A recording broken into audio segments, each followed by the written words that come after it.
That's good. But Yeah, that was a good little dry spell. yeah, most everything was right. Okay, good afternoon.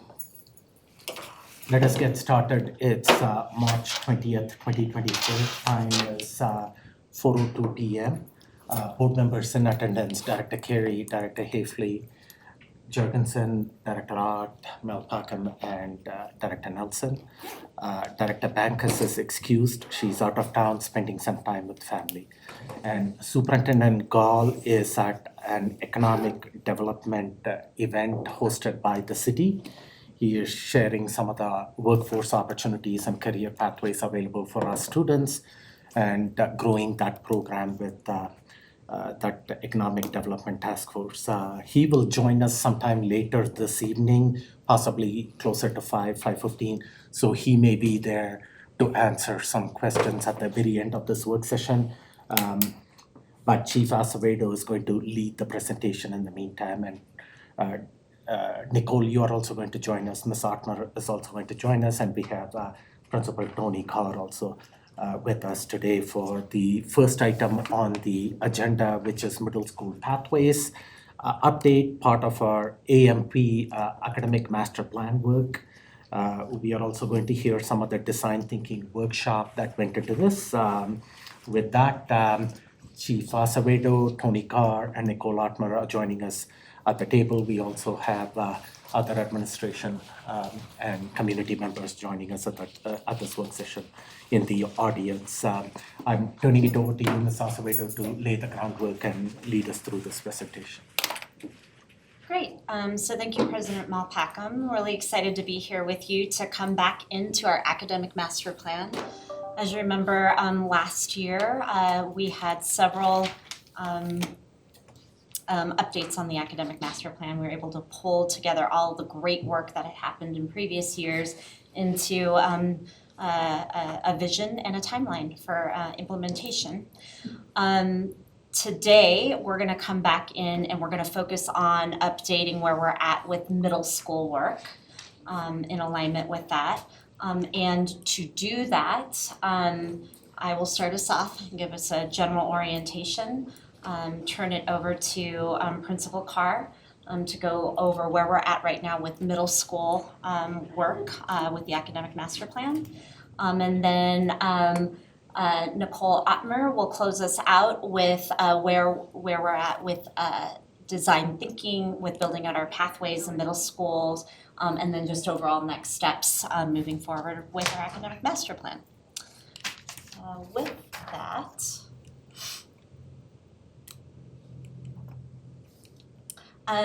here's a reminder of the vision that we pulled together from all of the great work that's happened in previous years.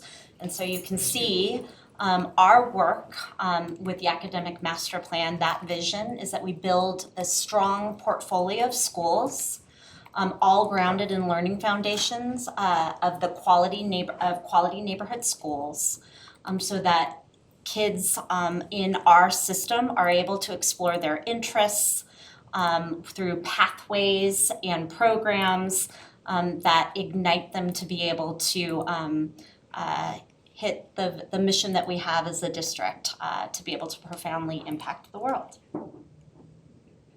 And to do this, we have 4 main goals attached to that vision.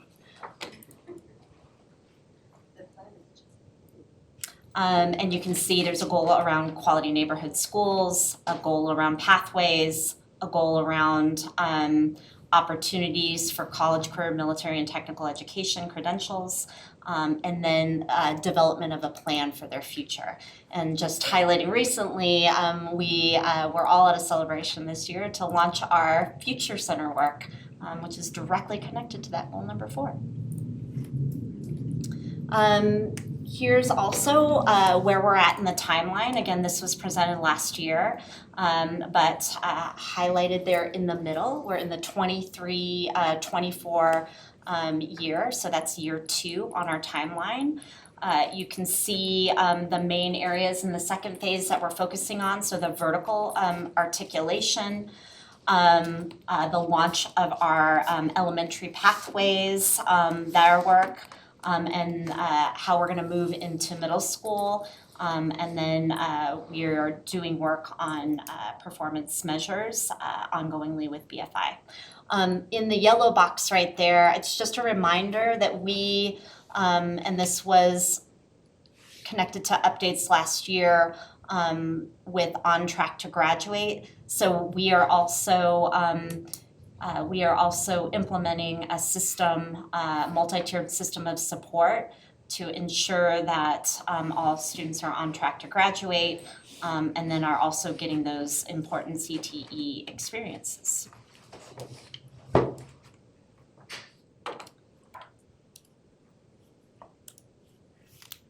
Okay, and this just shows the build out even more in year 2 with the timeline, a more specific timeline on the right. In yellow, what's highlighted, because we're focusing tonight very specifically just on our middle school work. So this shows you where we've been with that progress. And so I just want to remind us, in last year, the middle school work really, what Principal Carr is going to talk about, really started in the spring of last year. But you can see for this year, we've done work in August and September through March, all on this middle school cornerstone development, which we'll go deeper into. And then you can see February through May, what we'll continue to build out throughout the course of the year. In April, reminder, we will come back again. So Principal Carr will talk about our cornerstone work right now, but then we will have further design work built out and come back with a target of April to the board to talk about the middle school pathway development so we can deliver on our timeline as well. I also just want to say, while we're focusing on middle school, we will also in April update on our elementary work, so our pathway work there. When was that? It's in April. Is that? April 17th, we have that on the calendar. Thank you. All right. This is just a reminder with some of the data why our focus on middle school is so important. On the left there you see we have an enrollment loss for that transition year from 5th grade to 6th grade. This just shows that enrollment loss over time with the difference and the loss of kids hovering anywhere from 100 to well over 100 through the course. So it's really important that we're focusing here. On the right side, it just tells you it's not only the enrollment difference, but we see a dip in achievement, we see a dip in perception data. So all of these pieces together show it's really important, the work that we're doing in our academic master plan with middle school specifically. Yes. I think an important note here is, we obviously have COVID in these numbers, Yeah. but a lot of the things that we are experiencing and fixing now were here before COVID and during COVID. And so it wasn't that COVID, caused everything. It was that COVID, worsened the already existing problems that we are now fixing. So Yeah, I'm very glad that you highlighted that point. It is very true and very true in our system and quite frankly, in a lot of different systems. So when you go it's back critical. and look at the data to what you were saying, Director Jurgensen, even going back and looking 10 years, we seem to be losing on an average about 100 kids coming from 5th to 6th grade. These COVID years, it was closer to 175. So Thank you for that. Yeah. So President Malpacum. Can I ask another question about enrollment data real quick? Sure. Two questions. Number one, do we have data for where students go 5th to 6th grade? Yeah, we do. We have choice in enrollment data. And so we have, this is the data. So in terms of the kids here that are leaving the system, Yeah, I like think if those 94 are not staying in our system, where do we know where they're going and what that's that a little breakdown more looks like? difficult determine, I don't know, like we can, Well, David Colicky has talked about this, Dr. K has talked about yes. this. Mhm. I don't think they do a comprehensive exit survey. Sometimes when these surveys are put out, parents don't respond to it. Yeah. They've already made the decision to take a child for whatever reason from one school to another school district or a charter school.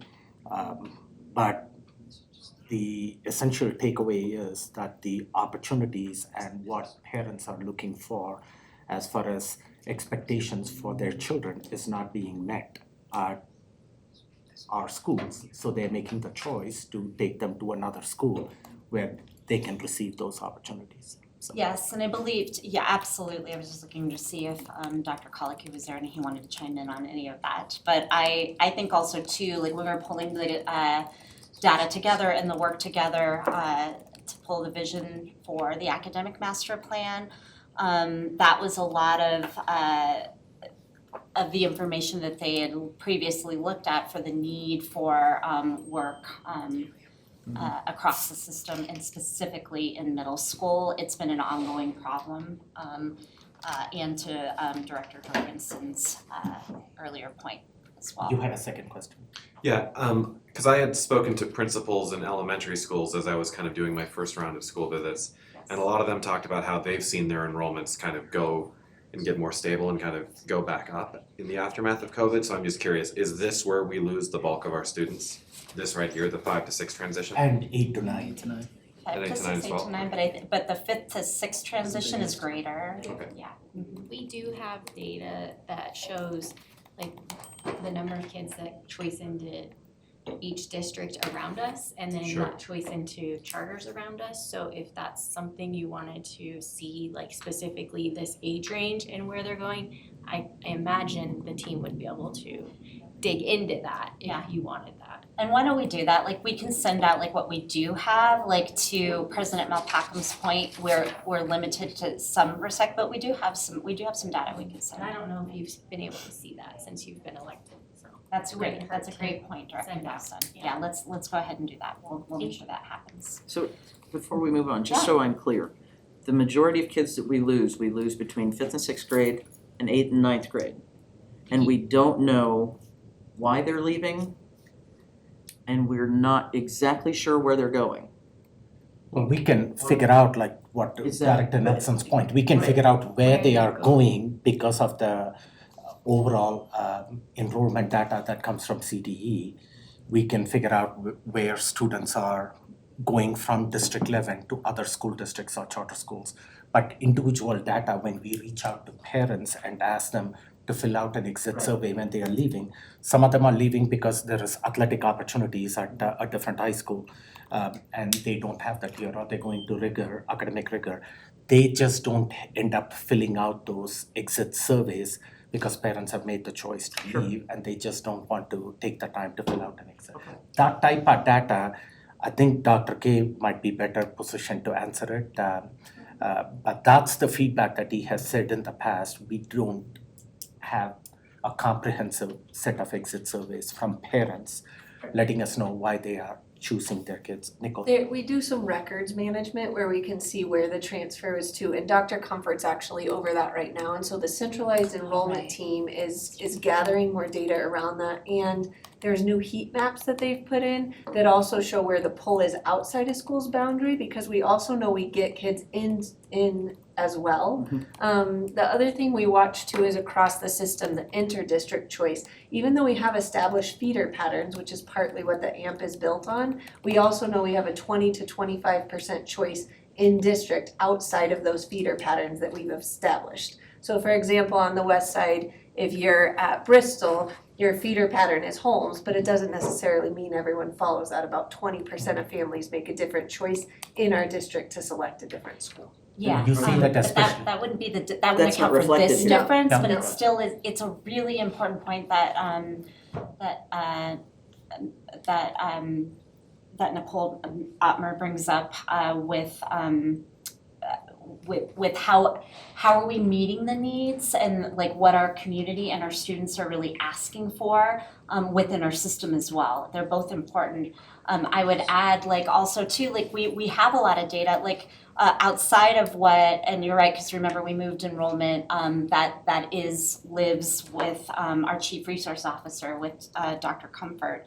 But we also had a demographer study, right? Like when we were looking, and the demographer gave us some feedback on what we think we needed to be able to offer when we're losing kids at transition years based on the information he had too. So we have lots of pieces that have fed into our academic master plan that also are, in the processes that Nicole Ottmer has put together with design thinking, like with data that we've given, and also the roundtables and the cafes and the different community events that we hosted pre me being here, but certainly we looked at the information to pull everything together that our community was saying about what their experience was. So it's just not in one clean area. You have to look at multiple pieces there. Thank you. Okay, and so this just goes a little bit deeper on the data. Also that middle school data with Panorama, that student data has shown that at the middle school level, particularly in relationships, belonging, and engagement, we're at really low levels. So we see drops there.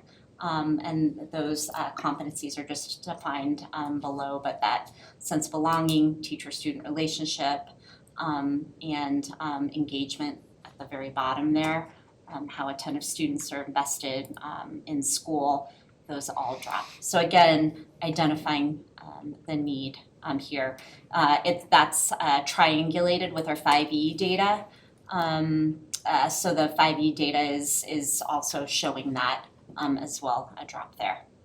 So that demonstrates just, big picture data, the need for our focus on middle school. With that, I'm going to turn it over to Principal Carr to talk to us about where we're at right now currently with the start of middle school design thinking work in the spring of last year. Again, our middle school principals saw a need right away from this data. They saw, we've got to do something about it. And so they started engaged in a design thinking process right away with Principal Carr's leadership. Yeah, so a little bit of background beyond that. We came to Cabinet and Superintendent Gall in December of 22 asking for some guidance, some permission maybe to take a step in terms of correcting the lack of student engagement. But when we came to Cabinet and asked that question, we didn't have a very clear understanding of like what the root cause was behind a lack of student engagement. So what we stepped into is a really good example of that first goal for the academic master plan, investing in resources associated with improving our academic master plan and pathways. And what we stepped into then was a design thinking process. And that was made possible because of the investment in those strategic investments through Superintendent Gall and Nicole Ottmer's work. So by the spring of 2023, we stepped into a design thinking process and we started to get very clear about what some of the root causes were around why students were disengaged, not fully engaged. And we look at two main causes, being academic engagement and supportive environment.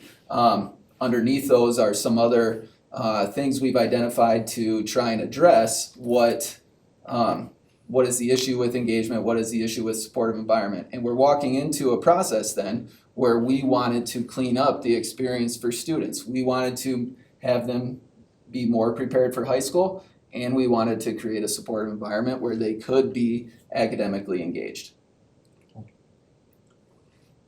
Some of the initial data that we looked at, Chief Acevedo just walked us through some higher level. At the time, we looked at and drilled in to the 5 essentials supportive environment data. This is middle school aggregate. This is not any one middle school. And over the course of 3 years, we're in a pretty level place where student perception of their middle school supportive environment is level. It's in a neutral zone. We saw in 2023 very similar, and 2024 because the work has not been fully implemented in a universal level, we're probably gonna be right in that same range of neutral perception. However, we're creating a plan, creating action steps to start to get that to ratchet up. What do the different lines on this data mean? So those are the different essentials. The one that's highlighted in bold is the supportive environment. The other four are then the other four of the 5 essentials. Effective leadership, ambitious instruction, drawing a blank. There's 5 of them, and Dr. Carey, just for your information, the 5 essential data for this year is going to come at a board work session early in April. April 3rd at this time. So you may, at that time, you will have a better explanation of what all those 5 essentials are. Okay. It's tracking school culture and student And all of them engagement, together. teacher. The 5 conditions the enabling conditions that get you to ambitious instruction. So if one of those areas is low, the studies have shown you have less than a 10% chance of increasing student outcomes. And so it's all the conditions we need to pay attention to improve academic outcomes. Yeah, I've seen the grid before, I just didn't know that the lines yeah. corresponded to each of those 5. The important part of our process then with regard to this step was, again, we came to cabinet identifying an anecdotal problem. We don't believe kids are prepared for high school. We don't believe they're very engaged in middle school. There's not accountability in middle school. Like a lot of these anecdotal stories and evidence. You hit the thing, Yeah. no accountability in high school, Yeah, middle school. Middle school. And it's very real. Those are real things, but those aren't root causes. So we come to trying to identify through the design thinking series what are root causes associated with why students aren't engaged or why they're not prepared for high school. Drilling down to supportive environment, and then other initial data from that spring of 23 was analyzing the 22-23 school year STAR results. The number of students, it's glaringly kind of in our faces. These are results that need to get corrected. We need to take real ownership over, and we need to, as school communities, take some action steps to fix. Yeah, this is unacceptable. Yeah, I mean, it's not 84, glaring at you, it's slapping you in the face back and forth, just saying we're not taking care of our kids. yeah, and 84% of the students are not at grade level. That's going to be a challenge. They're going to fall further and further back when they go into high school, and that contributes to lack of student engagement, dropouts, Yep. everything else that. Yep, cascading impact throughout the system for years and years on end. This is just ELA. No, math. No, it's math. This is math and ELA. Yep. The pie I see, charts, okay. the pie chart Pie is chart just is math. for math. So based off then that data analysis, coming up with some root causes, what we did through the design thinking process was start to develop what we refer to in this engineering a new experience for students, coming up with prototypes. And we did this as small site-based teams. The reason why we kept it small was we needed to really, as a middle school group, we needed to take ownership of it. We needed to develop a way, though, to change it. So ownership was pretty easy. It's not something that anybody could run from. But taking the ownership and accountability to make the changes necessary, that's a little bit of a different kind of process. That's a little bit of a different leadership experience, and not many of us had that experience. So we keep it small so we can develop muscle memory through a design, through an engineering process to figure out what are good solutions that are going to address the root cause of students' perception in a poor supportive environment or having a perception of a poor supportive environment, and why are students not prepared for high school. We believe those are root causes for lack of engagement. We want to address it. We have to develop muscle memory to be able to do that. So we go then into a spring of planning out different prototypes. And this is a principal with a small site-based team, 1 or 2 teachers, maybe counselor or assistant principal. It's not widespread community process through this prototyping stage because, again, we want to give leaders the experience to feel uncomfortable to be in a process where they're going to be leading through change, but know that change is messy and doesn't always work right away. So the prototyping process was really critical for that, and it was very effective in the sense that we identified strategies that we believe will work, and we identified strategies that, no, nobody needs to try this again, this was not effective, we can get rid of that. And the way Superintendent Gall presented it to us when we go into the design thinking series is you're really gonna work through this quickly, and once you develop the muscle memory of doing design and engineering through this, you're gonna identify stuff that doesn't work. The Thomas Edison identified 20,000 different ways to not make a light bulb. We're identifying very quickly a lot of different ways that aren't gonna be successful for middle school students.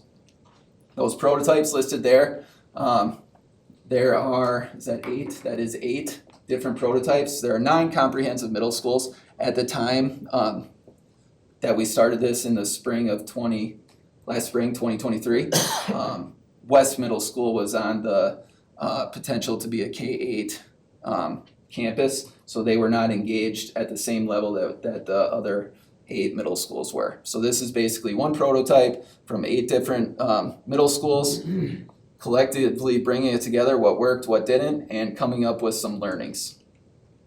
Tony? Yeah. Sorry, can you speak to the supported families? Is that, how are you using the terminology? Is it, we're asking for supportive families into the system, or are we supporting families from the school? Yeah, this was focusing on what we can control at sites, and that one specifically was a prototype that was developed at Swigert, and it was intended to recreate how they did outreach to families that would have been perceived at that time as not engaging.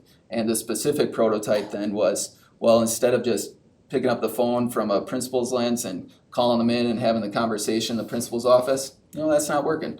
We're gonna try something different. We wanna take them to dinner. They invested some resources, having a dinner, having some strategic talking points to figure out why the engagement isn't as robust as maybe what it can be, and figuring out, is that gonna be an effective process for the school? Small prototyping, then we talk about how to scale it up potentially at Swigert, and then beyond Swigert, can it scale up to all Sure. 9 middle schools? Thank you. So what we learned, and this is now, we go through a prototyping process that was developed by small site teams through the spring and summer of '23. We come into the fall, we work towards implementation. We come back towards the end of November and December of this last fall, and we identify what worked and what didn't. What worked, we were very successful with that number 1 there. Many schools integrating prototypes into the one plan. By attaching it to a different level of accountability, we start to see how this process feeds into the overall development of school improvement work.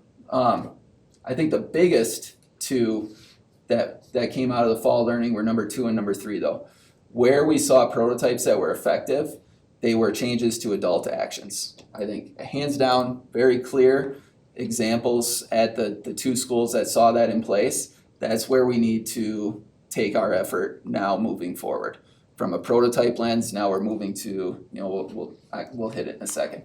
But changing adult actions, changing teacher behavior resulted in strong results in terms of these prototypes. The number 3, when we had examples of solely focusing on students changing their behavior, we didn't see results and success in those prototypes.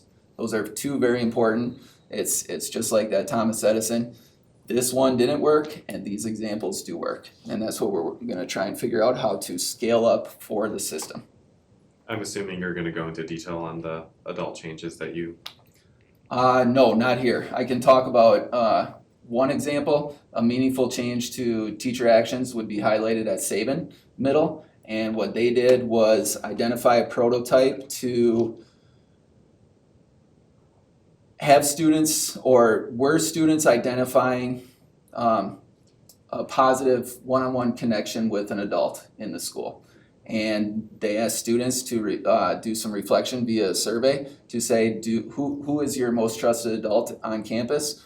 And by and large, the results of those surveys indicated that it would have been limited to a handful of staff members. So then what the prototype drilled down into was, why are these 5 or 6 different staff members near universally identified as a supportive adult? What characteristics are they bringing to the table in terms of their relationship building skills, in terms of is it as simple as shaking hands with students, a capturing kids' heart example when they come into the classroom? What are the adult skills, or what were those handful of adults that were identified near universally at Sabin to say, this is who students identify as a trusted adult? Taking those examples of adult actions and then working to supporting staff and teachers that weren't identified and building up their skill sets to also be identified as a supportive adult. And after that prototype and that work of, here are the skills and characteristics that our students believe here, were worked on and worked towards and changing from the teachers that weren't identified, they saw a significant increase in the number of students that were able to identify one supportive adult. And is that the outcome that we're shooting for at this moment? No, not necessarily. That's an example of a prototype that was effective, and then the learning is when we have changes to teacher actions, then we believe that students will start to have an increase in their ability to engage, as well as identify and have a perception of a more supportive environment. So I think it builds into it. When you have a trusted adult, the students have a sense of belonging, and then maybe the student engagement increases, which contributes to increased student outcomes, which is what we are looking for ultimately. So when you Correct. say that the 2 prototypes improved student outcomes came from adult behavior change, those student outcomes were a better sense of engagement and belonging in the school, or are the outcomes actually tied then to the scores of the academic? They were more tied to what the prototype was trying to measure. So in terms of the process and figuring out, did this prototype work? This prototype, and I'll stay on the Sabin one for an example. If the work of identifying the skills that some teachers had that other teachers did not, in terms of then students identifying them as a supportive adult, did that work of building up skill sets improve students' ability to connect with an adult, is what the data was that we were looking for. Okay.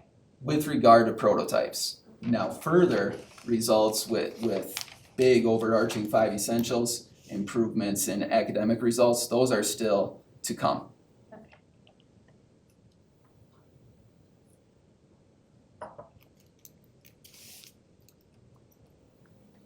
Continuing with process then, what we did in addition to the prototyping work was we wanted to identify some research, some schools, so we don't have to recreate the wheel entirely as a system. We wanted to do some identifying of what works across the state, and through, again, the resource through the design lab work that Nicole is implementing is in this case through the Colorado Education Initiative. They allowed us with their partnerships to go visit some schools. In this case, we went to it would be in D11 an Opportunity Campus in Aurora Public Schools. That's William Smith High School. And then a traditional comprehensive 6 through 8 middle school in Longmont, Westview Middle School. And some of that learning were focused around the success of cross-curricular and project-based learning experiences at the Opportunity Campus, and then interest-based clubs and activities or STEM focus, or yes, interest-based clubs and activities at the STEM focused middle school. And those are then the start with our prototypes of what we're working to draft as our vision. And where this comes into play with regard to the design process and then with regard to the middle school pathways is we are talking about all of our middle schools being a quality neighborhood school. So this vision and this work that we're stepping into is really about what is the baseline or foundational experience. It's where we've kind of thought of the cornerstone analogy.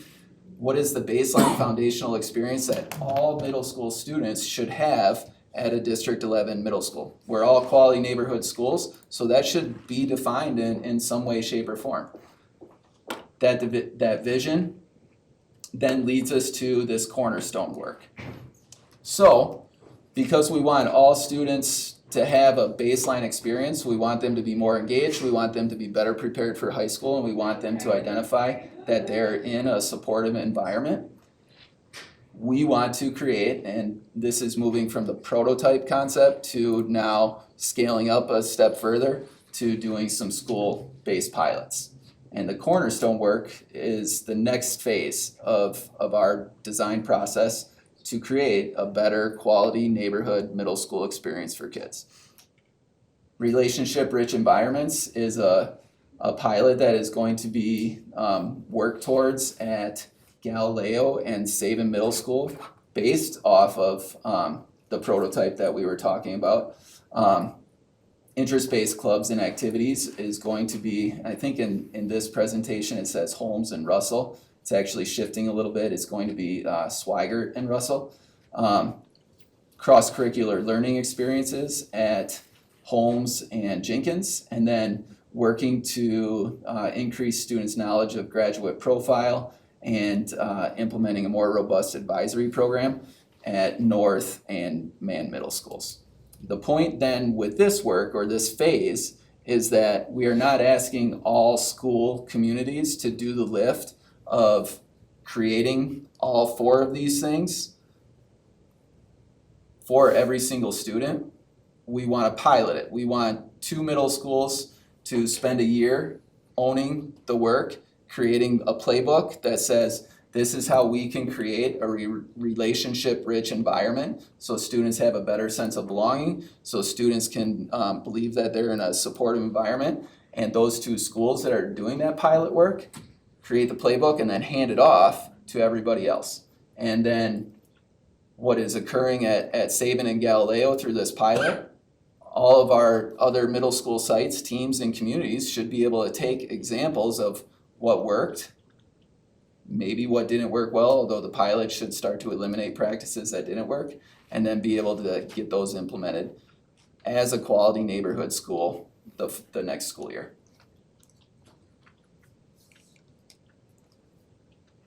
This is the prototype work then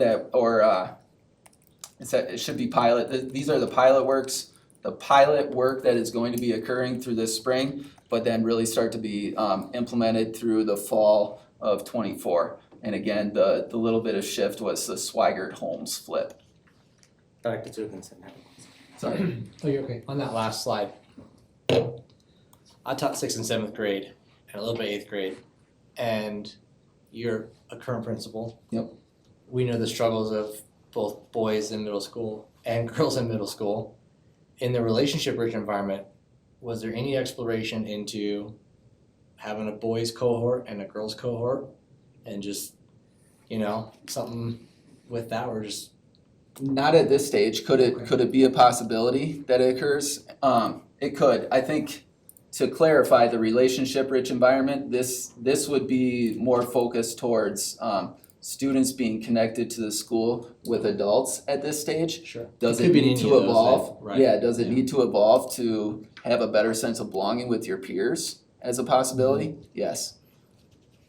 It'd be interesting to see what the data is on that. I know there's data for at the elementary level with how boys learn different than girls and what they each kind of need uniquely, but I wonder if there'd be anything worth exploring in the middle school level. Okay. I'm just one of 7, but No, being in it, I know how distracting middle school classrooms can be very quickly. And Understatement.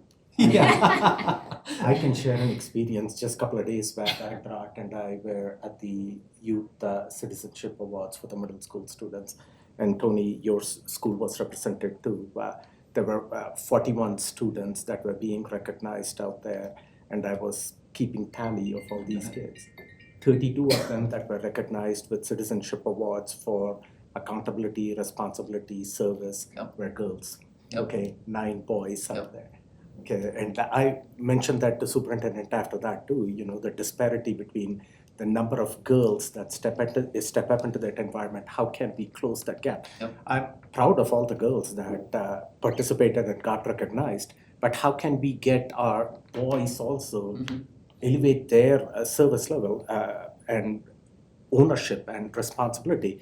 And if we can get them to be leaders and empower them, then some of the discipline issues that you see at the middle school level, because then they are responsible for exhibiting the right behavior. Girls are doing it well, we just need to get the boys up there. Yeah, it seems like good thinking. We all know that boys and girls mature at different rates, and these are really good examples of it. And creating different learning environments because of those different rates of maturity could be a distinct possibility coming out of this work. Maybe It's not something we're prototype to drilling consider. into right now, though. Maybe another prototype to Yep. see. Can I steal the clicker from you? Is that it? I think so. Yeah. There we go. So taking us back kind of to a higher level view of how that cornerstone work then will play into the academic master plan for the middle school pathway designations. These two pieces will converge this spring, and in the fall, middle schools will go into their 0 year of planning like you've seen in the timeline, once we determine what pathway they'll have, because these cornerstones can be worked no matter what pathway designation a school would have, whether they're a quality neighborhood school or they have an arts designation. Let's say that cornerstone can fit in, and that can be the lens through which we look through and implement. So in the pathway designation, we have a lot of conversations to have between now and when we come back in April, and middle school principals have already started having those. They were just back in the design lab today. They've been talking with their SACs, they've been talking with PTA and PTO, they've been talking with staff members, they've been talking with students. And as we think about how middle school programming looks in our pathways, we go back to elementary first, and we used this diffusion of light example to kind of explain that. We know that at Columbia, we have an arts integrated school there. If you were to go watch science at Columbia, for example, they were doing a lesson recently when the superintendent and I were out there on polarity and magnetism. And as they were doing that, they were demonstrating their understanding of the poles in magnets by doing a tableau, which is kind of like a live performance. If you were watching that same lesson over at Halbert, let's say, they would not be demonstrating science through arts. So arts is baked into the way of being at Columbia, everything they do, because that diffusion of light is so tight when we name a pathway at an elementary school. When we move to a middle school, we know that there's a comprehensive experience and there's this niche programming that some people want at the middle school, but not all kids might want it. So if we shift that example to a DLI program in a middle school, DLI programming can be something that if you're into it, you can opt in if the DLI designation is at that school, but it's not the experience of all, because some of the classes would be DLI taught in Tier 1 instruction and some wouldn't be. And so then students start to have choice and families have choice within that pathway at the middle school. So, you may want to, for the community, explain what DLI is. Yes, dual language immersion, where the instruction in that Tier 1 programming would be in 2 languages at that point. We know we need to talk with the community and hone in on what this looks like. The first step in this process is designating those pathways, naming what they are, and then as middle schools go into the design lab next year in their 0 year planning, exactly what that looks like will come to life. Where are the resources going to be? But this is to answer the question in the AMP that the AMP started with, which was our community saying, we want clear articulations of K-12 programming and pathways in our system. So right now, if someone's at, let's say, Martinez with an arts experience, they may be starting to ask the question, if my child loved that and wants that deeper arts experience in middle school, where's the destination for that? Where do I go? What are the offerings in D11? That's what's going to start to come out when we give the designations. They are a quality neighborhood school first. You see the bullets up there. You saw the goals that Chief Acevedo talked about. But then inside that too, if you're the arts designated pathway, there will be focused Tier 1 integration if you want to opt into that. There will be increased investment in arts at that school and increased offerings for immersive art learning experiences. And it'll be central to the experiences of the learner who's choosing into that. We know that middle schools, again, are comprehensive, and so we have to provide for the kid who really wants arts at that school and the student that says, I don't know what I love yet at middle school, so I want to explore a little bit in arts and a little bit in STEM and a little bit over here. That will still be an experience that they can engage in. With that, we have 9 middle schools. The process that we used to identify elementaries, we had over 30 elementary schools and we had just a few pathway schools. So you know there was an application process, it came before the board. With middle schools, it's a little bit different. We've asked the middle school principals to come together as a cohort because they have a couple things they have to pay attention to. One, feeder patterns are already sort of established in the AMP now that we already have schools that are having these programs and these pathways. So we have to make sure that the feeder patterns make sense. And then also there's less schools, 9 middle schools versus the 30 plus in elementary. So we need to be thinking about how do we spread quality neighborhood schools across the district and pathway programming. And that's what we're going to start getting input from again, SAC and DAC and staff and students across our middle schools. And then ultimately, that's what will come back to the board either on April 17th or April 24th with recommendations where we've already gathered community input, both at the school level and the district level. And this is what we're thinking right now, but again, this is presenting you thinking that we need to bring to the community and sense check. We're not certain that we need all of the middle schools to launch into 0-year planning at the same time. 9 middle schools doing that at the same time might not be the best thing for resources across the district. And as Tony spoke about, when you look at the cornerstone work too, some schools are ready to run with that quicker than others. We also know we have some new middle school leadership at some of our schools, and so they may need to take a beat before they jump right into prototyping at their school in the fall and build some community awareness around that with them as a new leader.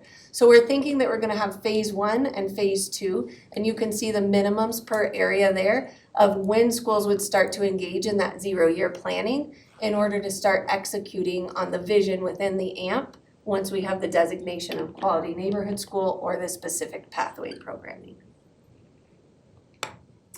And with that, we owe you a lot more information. So we are going to be talking to the DAC, we're going to be talking to school SACs, we're going to be talking to students and staff and families.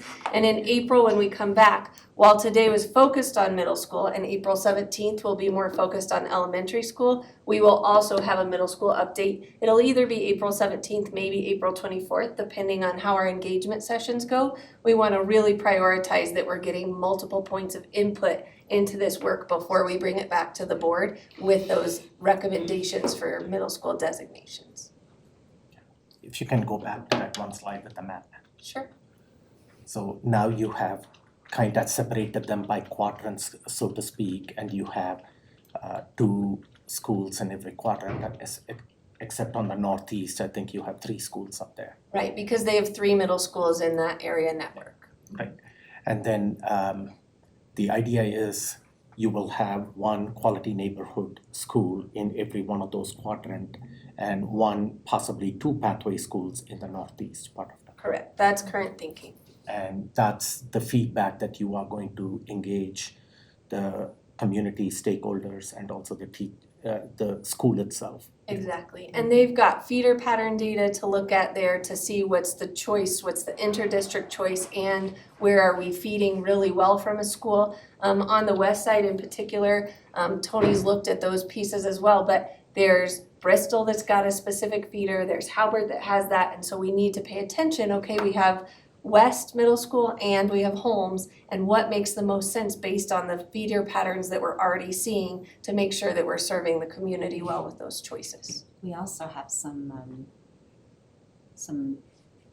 additional start of some data for some great events that have been held at our elementary pathway school sites and some questions that we've asked. So I would just say that we've been ongoingly soliciting feedback, sort of formally and informally, even from the school leaders and communities that are working there now, getting professional development. So it's nice to see it all sort of play out.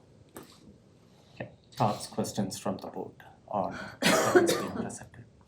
Just a follow-up, so I appreciate, it sounds like there's going to be some collaboration with families and SACs and staff.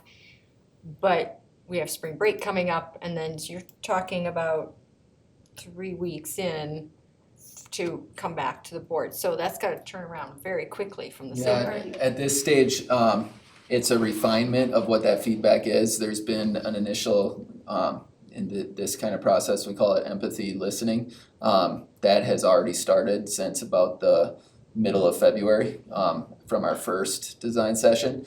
And doing some empathy listening about what this, the spotlight, the pathway possibilities are, what the quality neighborhood school possibilities are.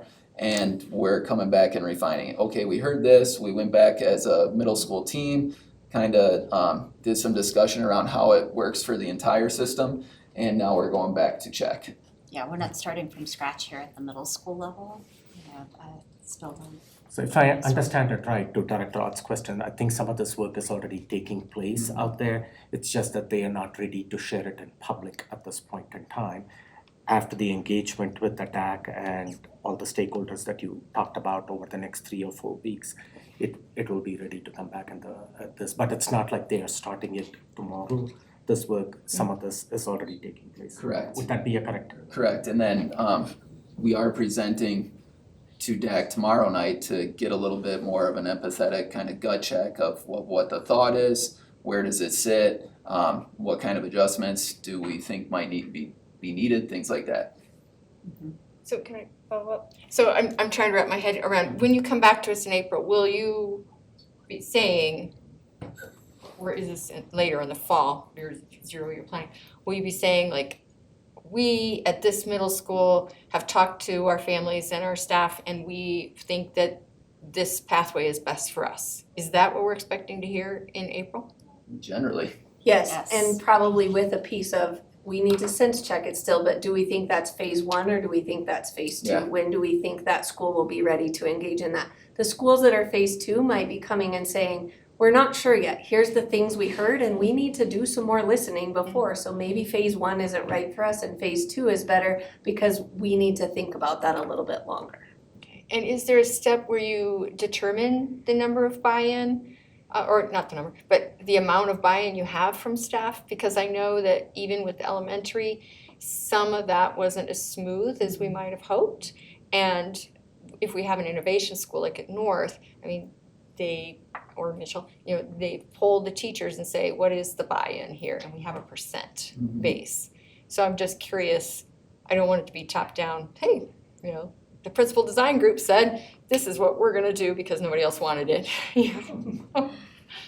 no, it's very fair. We have not articulated going to and having a criteria like what you're saying, where we need to have 56% or 51% of staff to be bought into it. I think the process that all of us are going through is the way to establish the buy-in. And in this case, I use the, slogan, tagline, process is almost just as important, if not better than the product. So by this being a process where principals are collaborating, they're initiating empathetic listening, they're walking through and analyzing data in terms of feeder patterns and kind of what's coming up to us.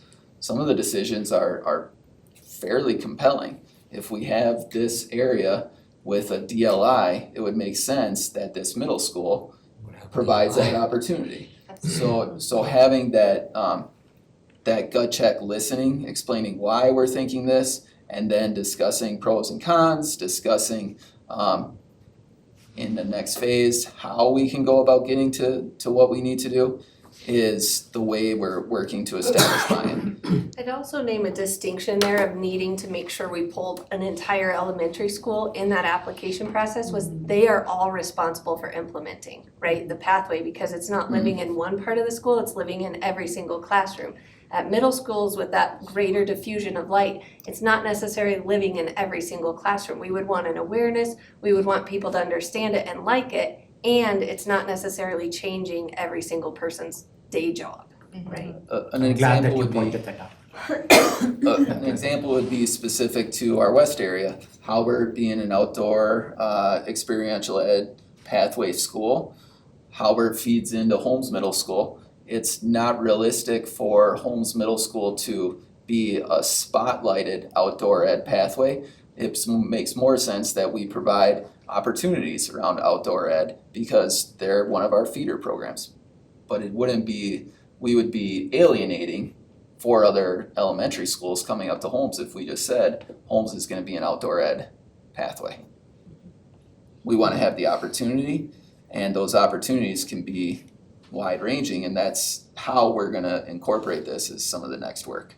Makes sense. So it might be more through like what electives are offered at that school. It's a possibility. Others, Yep. or clubs or. Yep. Clubs, activities, electives can be project-based learning experiences and core curriculum. Yeah, there are lots of different ways to try and sort through that. And the reason we're leaving that in possibility space right now is so the staff can get buy-in to answer that question rather than it being dictated to them that you're gonna get 2 FTE and it's gonna look exactly like this. They need to have the buy-in to build what that programming looks like at their site. We also want our schools to go through process to talk with families that have those experiences, and granted, I think Swiger talked about it today, Jim Nason talked about it today, the Rogers DLI pathway, those students that are experiencing DLI are 2nd or 3rd grade at this stage. 3rd grade, so there's still a couple of years before those families have a really good sense of what they valued out of a dual language immersion program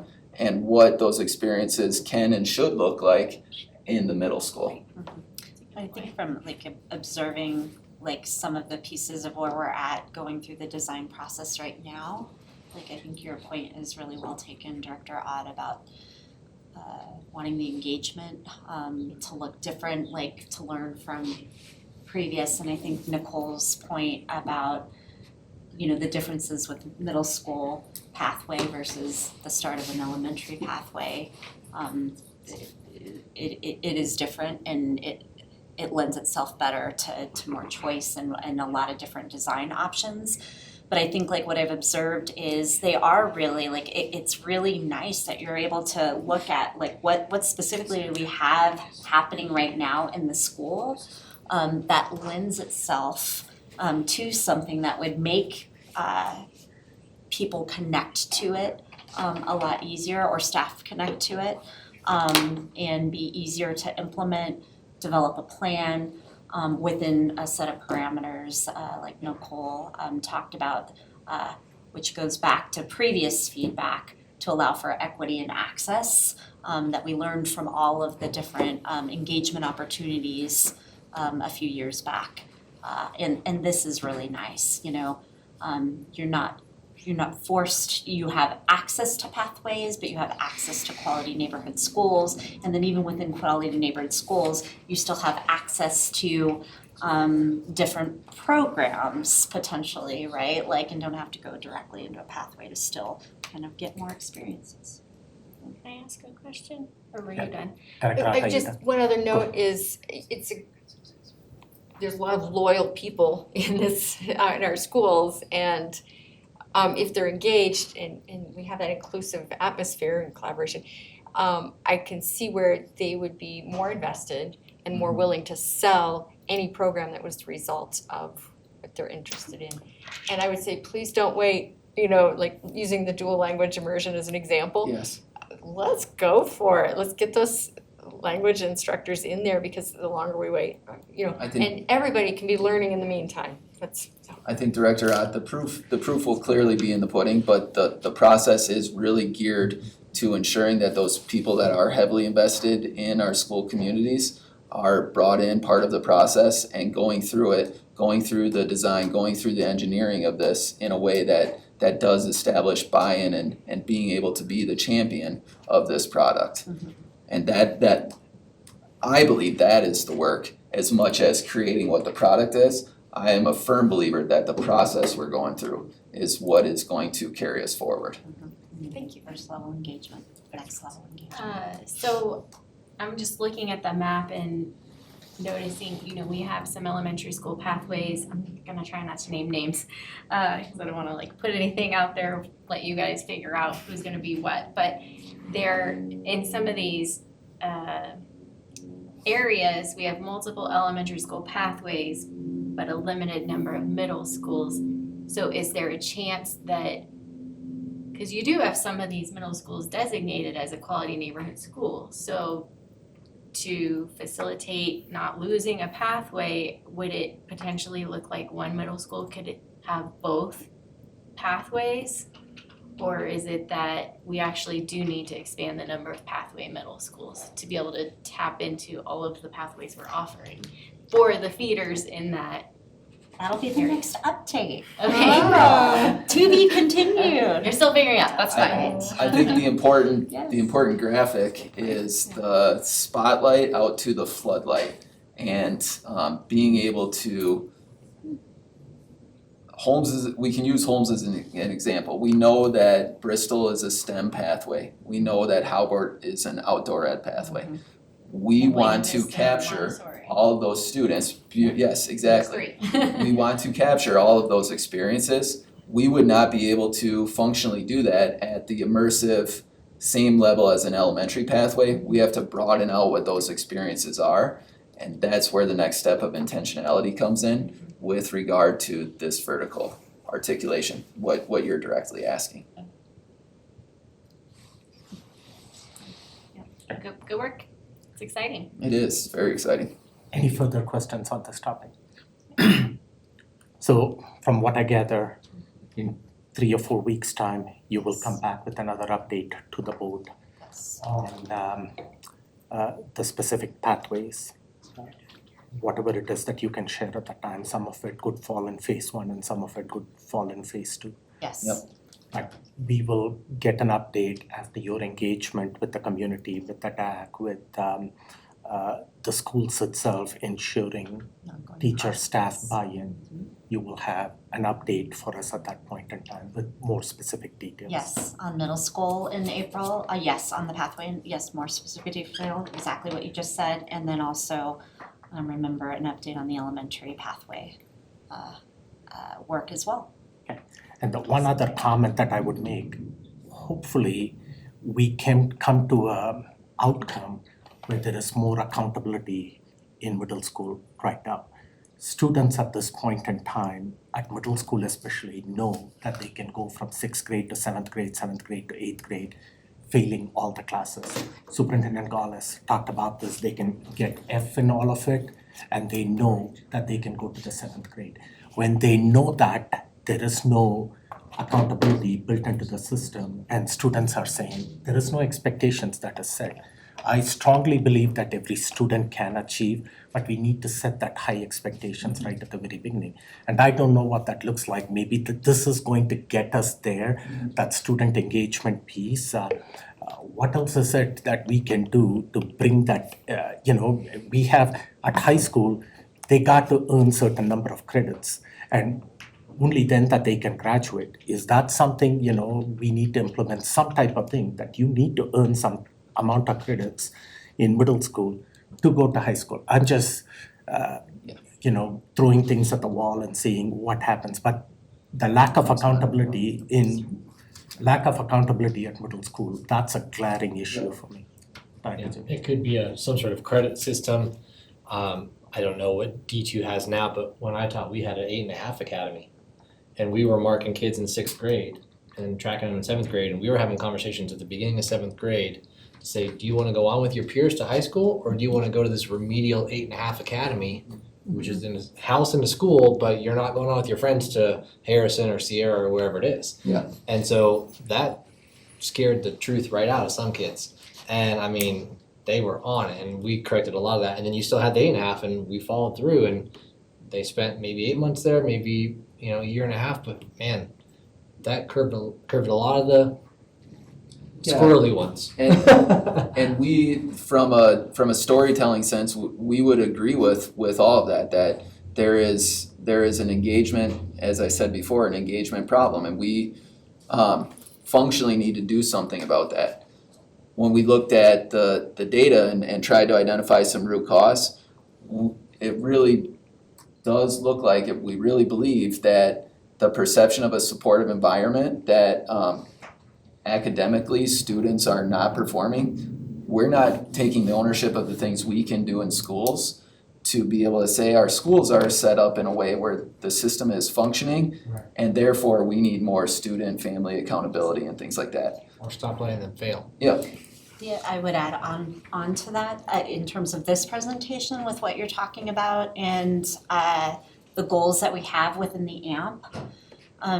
To me, the greatest connection here, President Mel Packham, with what you just said in terms of progressing students that aren't competent or don't have the skills that they need to have to be able to meet the grade level expectations, fits in with our goal of developing a plan for their future, connected to the on track to graduate data. So that was that box that we talked about and highlighted that we're doing more work in this year. And so high school, we've got things connected there. I don't know if you remember when we talked about ICAP, the work there, but that needs to then come down even more so to the middle school level. And when I think about what Principal Carr just presented, that cornerstone of the graduate profile. So that those all are in alignment. What's the plan you're developing? Are you on track to graduate? Where are you at with developing those skills? What does that mean for developing competency in mathematics and literacy and other areas? But it is a direct goal. We can think about, we can talk to you about where we're at with the next AMP update, like where the connections are. But we will definitely be able to talk more about that work as we build it out. We continue to build it out in high school, but bring it down really all the way down to the kindergarten level. That's where that needs to go. So if I am hearing you Yeah. correctly, you guys have presented us with the engagement piece. Now, board members have requested an accountability piece, maybe that you come back to us and that you're saying that at the next AMP update, you'll be prepared to come back, or you at some point later on might need more time to. I think later on my time, we need more time. We can tell you like the connections that we'll make. We definitely give you connections with what you're asking, like what's the part of this work with one, building out the middle school pathway that we're getting in, the work we've done at elementary that connect to that we're ensuring at the middle school experience that kids are meeting competency areas or on track to graduate. But that we'll need more time to talk to you about. Do you need like a thumbs or a board like guide, like the superintendent were here, I would say that we task the superintendent to come back to the board with the how of that accountability piece at the middle school level? Yeah. Or do you feel like I don't think we need, I don't think so, Director Nelson, because where I think it would come in the next, or like one of the next ongoing AMP updates. you're just already planning to do it? Yes, and also based on this feedback right now, Okay. absolutely. I just wanted to, because I know a couple board members shared and I appreciate what they shared, so I would be another thumb. I didn't know if you needed like consensus. That's great, and we'll definitely talk to you, Superintendent Gall, on that, and make sure that we're all on the same You had page. a question, Director K. Go ahead. Are you done? Yes. Can you go back to slide 8 for a second?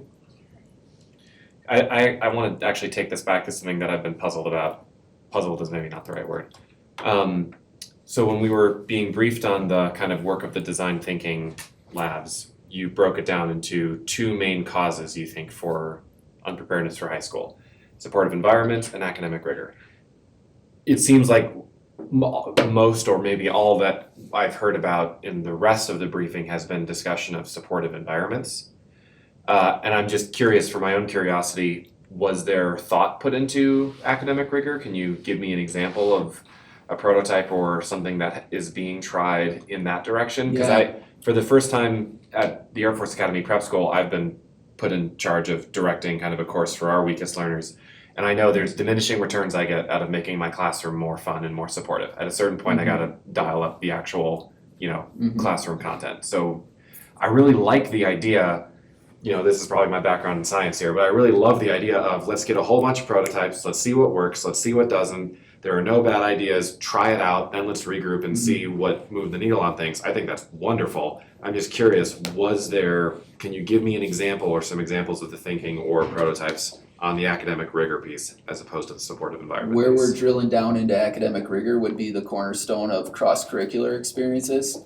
And that is a combination of creating highly engaging, yet having high expectations of the learning outcome. And with cross-curricular, I think experiential ed is a good way to frame it. You're providing experiences in the classroom, outdoor education, where you're going through a science-based content, but you're also pulling in some math rigor with it, cross-curricular, project-based experience, where it's not just a traditional, we're getting instruction on how to do a lab, we're gonna do that lab activity, and then we're gonna try and make some conclusions, where it's isolated in the science content. And then the teacher might talk about what that lab activity or the math was for that lab experience in the math classroom. We're actually doing that work together. So we wanna create the learning experience for students where they're more engaged in order to ratchet up the high expectation. And I'd also name the academic engagement piece is still working in tandem with the supportive environment things, because Holmes and all the other middle schools are engaged in the text first planning, the Eureka math module planning that you're hearing about. So it's not mutually exclusive. Yeah, I'm aware that Tamara and her team are doing a lot of work on kind of the PD training side of things. One last follow-up question. Can you just go to slide 10 for a second? When you have all your prototypes and you get back together, what are the heuristics by which you'll judge if they worked? What is the data that we're gonna use to judge whether or not, so we're at the pilot stage next. We wanna take those 4 cornerstones. We'll be looking at the same process that we did leading into this, a combination of 5 essentials, panorama, student focus groups, triangulated with enrollment data, 5th to 6th grade enrollment data, triangulated with or overlaid with the ELA and math data. Okay, because I would just say, again, this is the problem. If you have a survey that says students don't feel supportive, and then you do some stuff and you find that students now have some more trusted adults, that's great, that's fantastic. I know from working with, troubled students in the military, you really can't overstate how important that is. But also at the end of the day, we gotta move the needle on this. So if that's where it ends, that's not sufficient for a program. I'll get off my soapbox now, I'm done, So- thank you. So, Yeah, that's important. Go ahead. and to clarify, no, we want to move the bar. We want to move the bar. And this work, we will be analyzing academic performance along with it. Yeah, all of Did and these, will continue. all of these pieces, and this goes back to Nicole's point, like when we were looking at we were talking about 5Es data, those pieces of 5Es that some of the exact cornerstones that Tony talked about working on actually have an impact on instruction and academics. So it is important, you can't just, point well taken, everything we're talking about in this presentation isn't everything that we're focusing on in terms of hitting the academics. We're putting a lot of infrastructure in place. Nicole mentioned a few of those pieces. But we have to remember, if we go back to the beginning of this presentation, part of the task and the urgency was, we know we've got this big 5th to 6th grade loss of kids, which pathway work, programming, option, that's really important, and how we're supporting students to be able to move through those transitions is really important too. And so that's why it's not gonna hit necessarily everything, but no, we're well aware of that, Director Carey, and point well taken.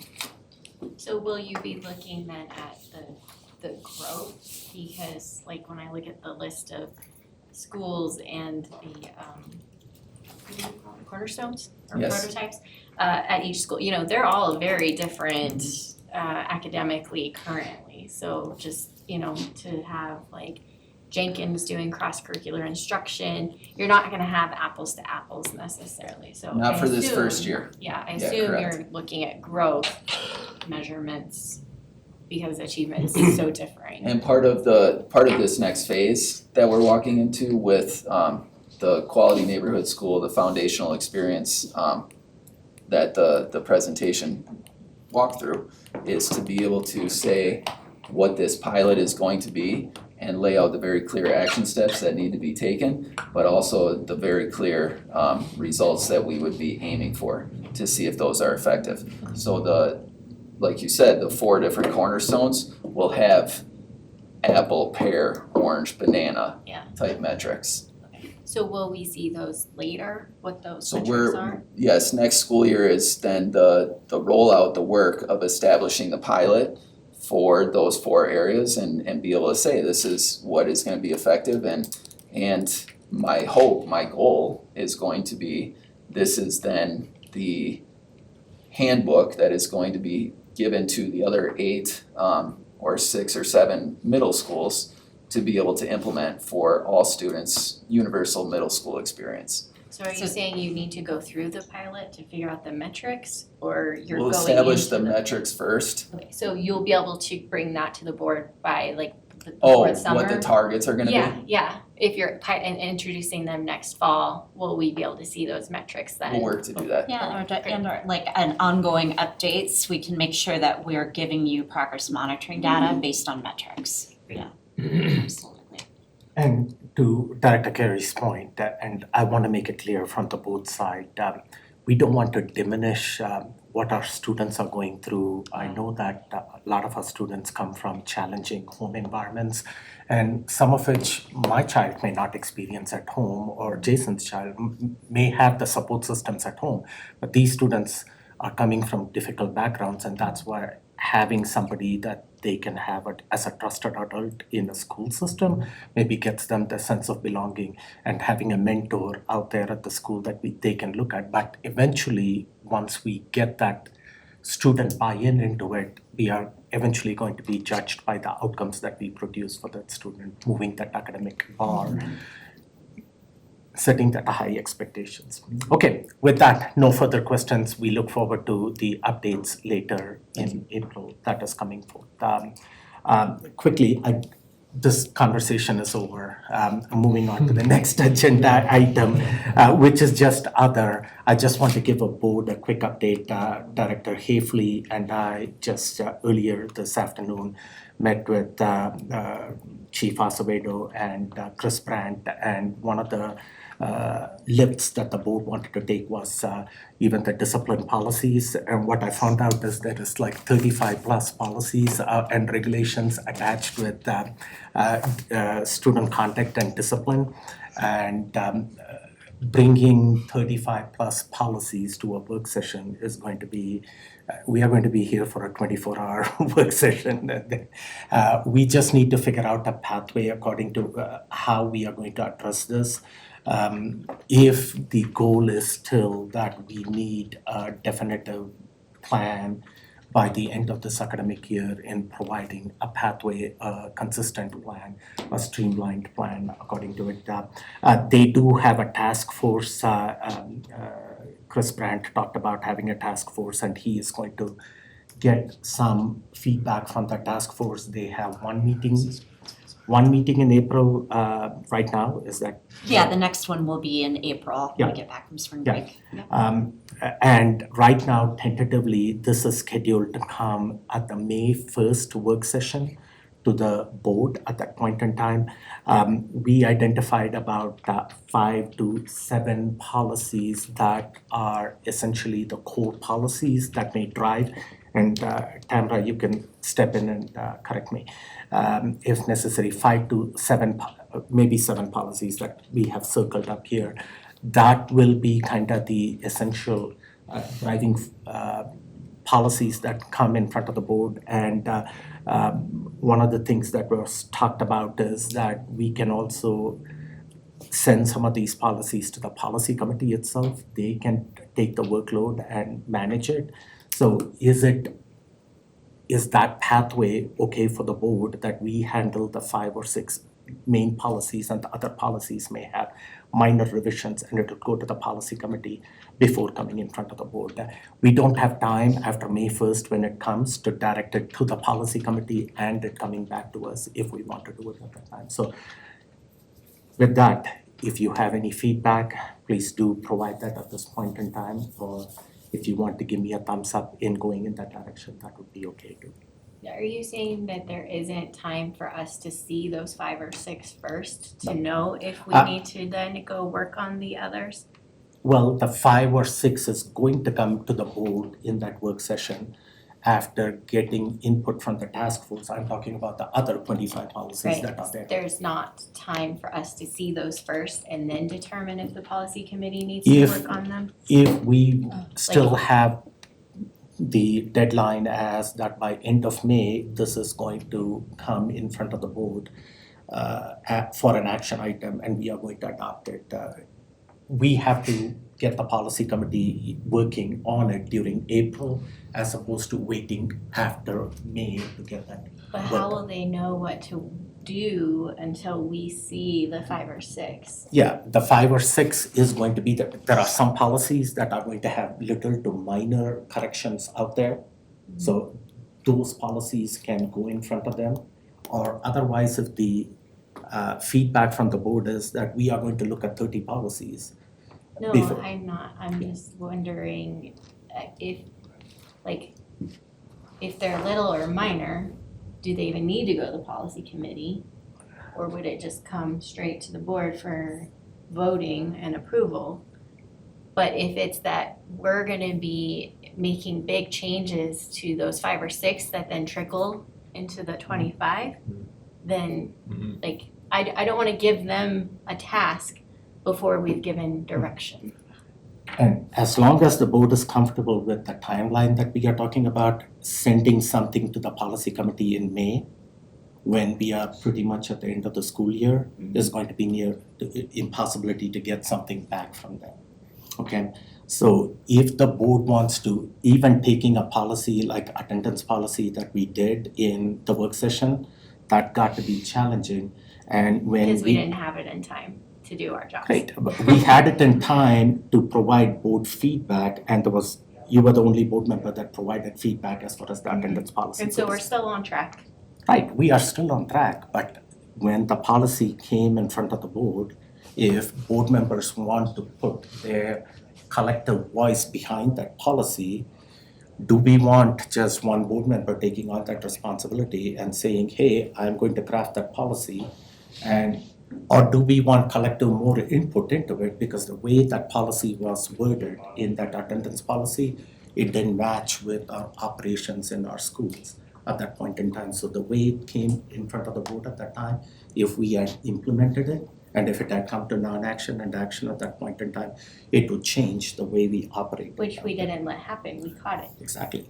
And So I guess I'm not if you guys are understanding what he's asking, by all means, I'm chime in. I'm just trying to figure out the timeline in which we can do this. If the board says bring the 5 or 6 policies to a work session on May 1st, and we can take that time out there, even bringing 5 policies out there is going to be a heavy lift out there, okay? Going through that word by word and statement, paragraph. We've been to policy committees and sometimes one policy is going to be hard enough. So if the board wants to take that onus and responsibility and burden at a work session, that's going to be a tall lift. But if the board wants to go in that direction with the 5, 6, 7 policies that we have targeted, we can certainly do that. That's what I'm asking. If the board wants to do that in that way, or is there something that we can work collectively, collaboratively with the policy committee at the same time, or the task force that has been assembled together, so the lift is not on the board itself? Can we get Tamara's Yeah. input? Yeah, I'm sorry, I keep Sorry. I don't know if this is helpful or not, like in thinking of when we met earlier, cause we've already gotten a lot,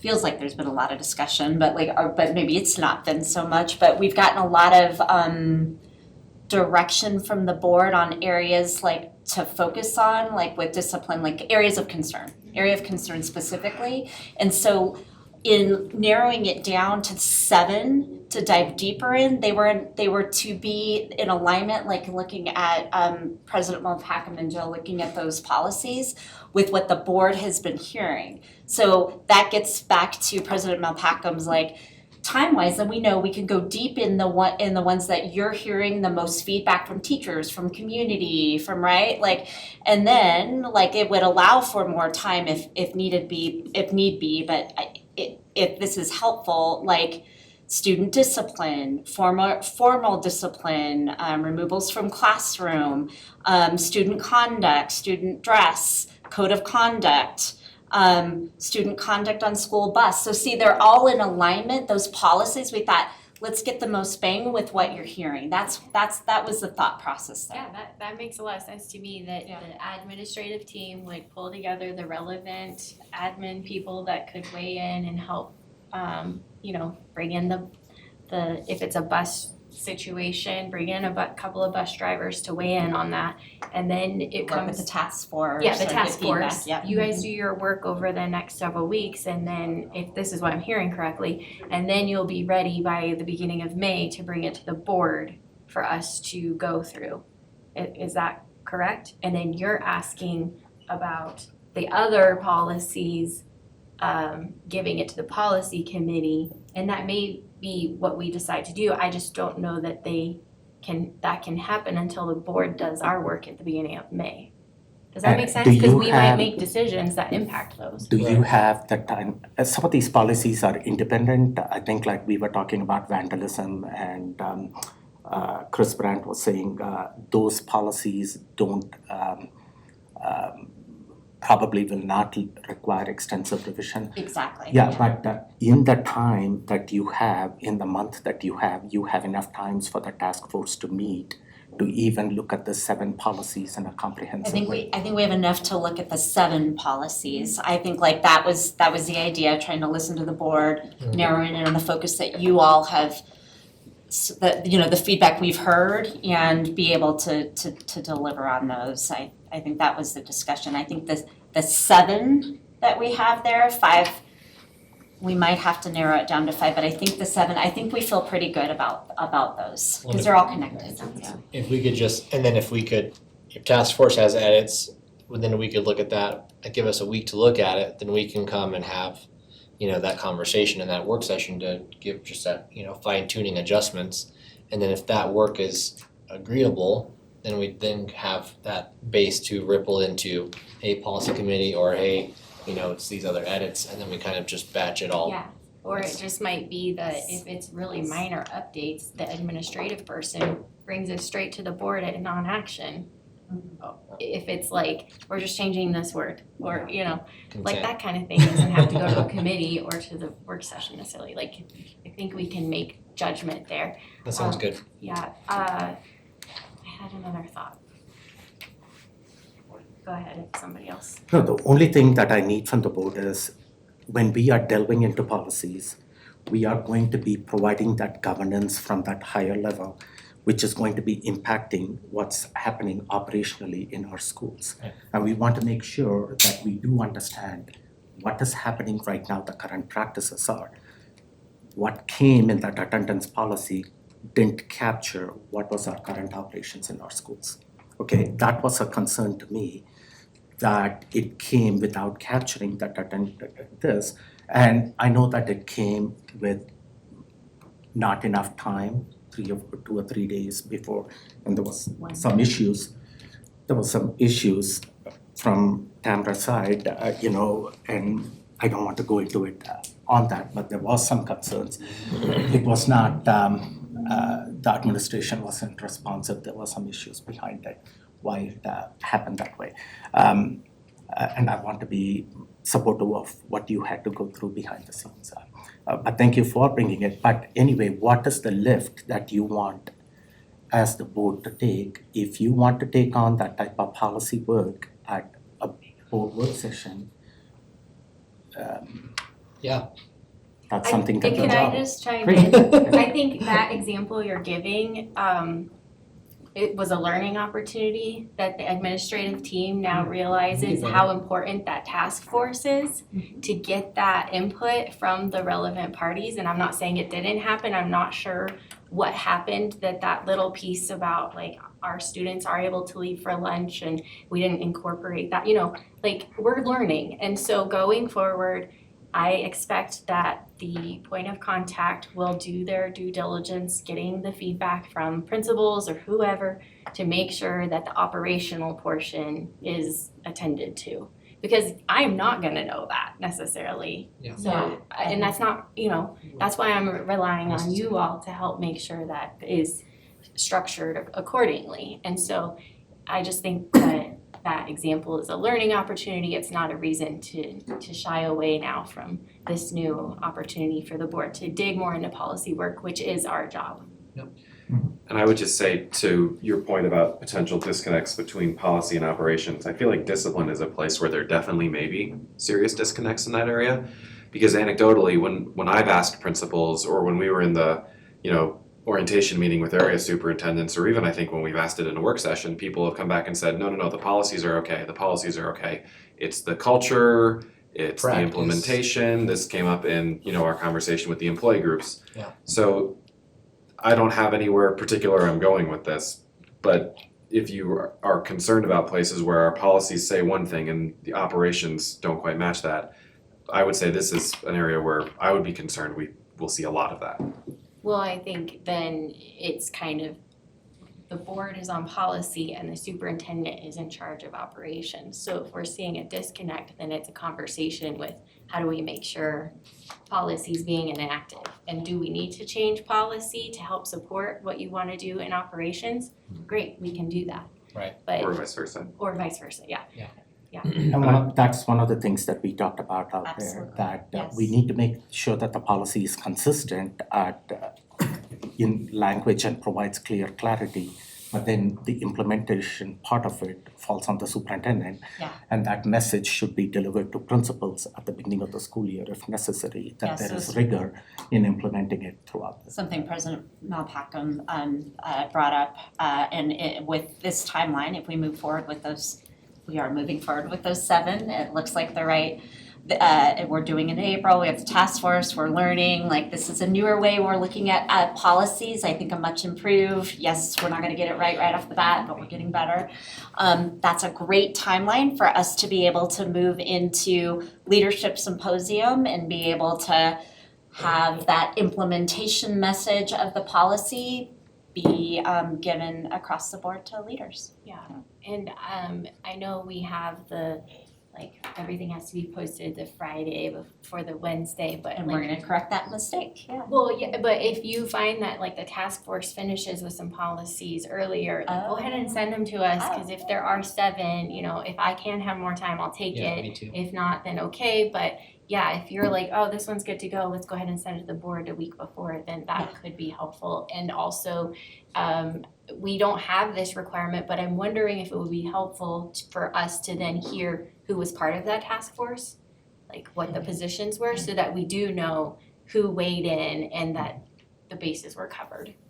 We can also, yeah, absolutely, and It we doesn't can have to also be let you, who, it could be a principal, The position. yeah, what a were the math roles, teacher, what were the, a yeah, yeah, no, that makes sense. stakeholder feedback. Yeah. We so can then also we too know. let you know if we with those 7, if we miss the mark and we need to add something or We'll whatever, learn we can again. we can do that too, if that's some other feedback Just comes out so from the task the board force. is also aware, each of those policies have several regulations attached with it, so it may have to come as a group. It's not just those policies, it'll come with those regulations too, so we are keeping an eye on it. So asking, just figuring out the timeline that we do want to adopt something and put into place so teachers feel supported by the end of the school year, so that we have something definitively that we can implement at the beginning of the school year to your timeline that we are talking about. So even though we have 35 policies up here, or 35 policies plus regulation, what the board is saying is you are comfortable just addressing the 7 policies and the regulation with it at this point in time. Asking the policy committee after May is going to be difficult to get them to engage at that point in time, and something coming to the board for it to be adopted in a timely manner. So essentially, the board, with input from the task force, is going to take on this responsibility if we want something adopted by the timeline that we are talking about. If we want to postpone it to next year, then we can certainly circle back to the policy committee. Well, we can't postpone for our teachers' sake, we have to get this figured out So for them. then the onus falls on the board if what I am hearing from the board is right, that the task force that they have put together will first take a stab at it and make some revisions with the overarching guidance that Director Hafley and I talked about, that we need more teeth and rigor, all the things that we have noticed, they are well aware of it. And this will come in the May 1st work session. And after that, if the board wants to adopt it, it's going to come non-action and action after that. Sure. It doesn't have time to go back to the policy committee. Is the board comfortable with that at Yeah. this time? By a show of thumbs, is that what the board wants? Are you talking about just the 7, or are you talking about all 30? No, Okay. I'm talking about the 7 Seven, and thank the regulations that go with it. That's what we are talking about. Right now, it seems like, if we wanted to address all We can get 35, those, yeah. then that's where I suggested maybe the policy committee could look at it. Now, there was some disagreement on that out there They that, won't know what to do. Right, Right. I understand where Director Yeah. Nelson's Yeah. coming from and Yeah. the concern. It's a cart before the horse Right. or whatever. so then the we saying is. leave the rest of those other policies that are left behind to next year.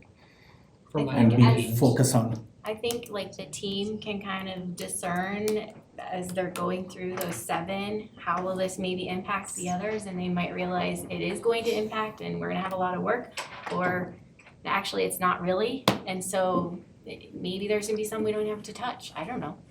But if you've picked out like Let's the get those heavy bylaws hitters, done. the foundational ones get that the are gonna make the bylaws. biggest impact, that's great. Yes. We'll start with there. Are you saying that when the task force comes and presents to the board, at that time, we're gonna decide yes or no, we're not gonna make any kind of, okay, if you're telling me A, B, and C, but I want capital A, B, and C, No, we'll be able to make we'll be able to switch. you can It'll make be a those work revisions, session. but Yeah. it falls on the board to then read the policies. Sure. And when you and I talked to Chris Brandt, he talked about it's going to be 100 pages or so with the clean version and the red line version. of the 7. Even for the 7 and the regulations that are attached, he said the 4 or 5 attendance policy was 50 pages. So it could be, and discipline is a little bit more complicated subject matter than attendance. So it's going to be a lift that falls on the board, and I just want to make sure that the board is ready to take on that lift so we can provide that feedback. I know one board member is extremely engaged in that collectively as a board. If that's what you want to do, then it's okay with For me. the 4th time tonight, yes, that's what I wanna do. Great, that's fine, that's the Let's second time. move on. I'm just talking to the rest of the We board gotta too, go. Jason. Let's- Is the board okay with that? Great, okay, then we will bring this up in the May 1st work Thank session. With that, we are adjourned at 5. Perfect timing. Yeah. 37 PM with work session, great. And To the dais. to the dais, and then we'll take a 10-minute break and we'll go downstairs. Do you want to do the 10-minute break first? Do you want a 10-minute break first or kick it? We can